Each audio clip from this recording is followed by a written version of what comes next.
बिस्मिल्लाहिर्रहमानिर्रहीम। अब्बासी खिलाफत के दौर में हारून रशीद की अहलिया मलका ज़ुबैदा निहायत नेक दिल, सखी और अल्लाह ताला की राह में खर्च करने वाली खातून थीं।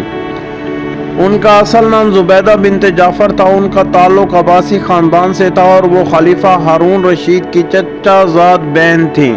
मलका ज़ुबैदा ने जब हज का इरादा किया तो उन्होंने देखा कि हाजियों को मक्का मुकरमा में पानी की शदीद किल्लत का सामना है। उस वक्त ना तो कोई बड़ा कुआं था, ना ही कोई मुस्तकिल ज़रिया आब। हाजी पानी के असूल के लिए सख्त तकालीफ उठाते थे। मलका ज़ुबैदा ने जब ये मंजर देखा तो उनका दिल भर आया और उन्होंने अज़म किया कि वो हाजियों के लिए पानी का मुस्तकिल बंदोबस्त करेंगी। उन्होंने अपने खजानची को बुलवाया और फरमाया, मैं अल्लाह के मेहमानों के लिए ऐसी नहर खुदवाना चाहती हूँ जो हमेशा जारी रहे, खा उस पर मेरे खजाने का आखिरी दिनार भी खर्च हो जाए। ये सुनकर खजानची ने फौरन महरीन को बुलाया। मक्का के कुर्ब जवार में पानी के चश्मे तलाश किए गए। बिलाखिर ताइफ और अरफात के दरमियान एक चश्मे से पानी की मौजूदगी का पता चला।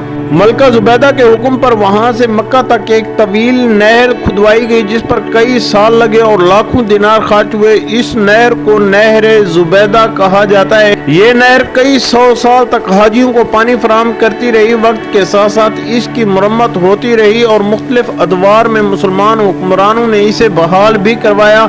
नहर ज़ुबैदा इस्लामी तारीख का वो दरख्शां बाब है जिसे हमें इसार, सखावत और खलूस नियत का अजीम सबक मिलता है।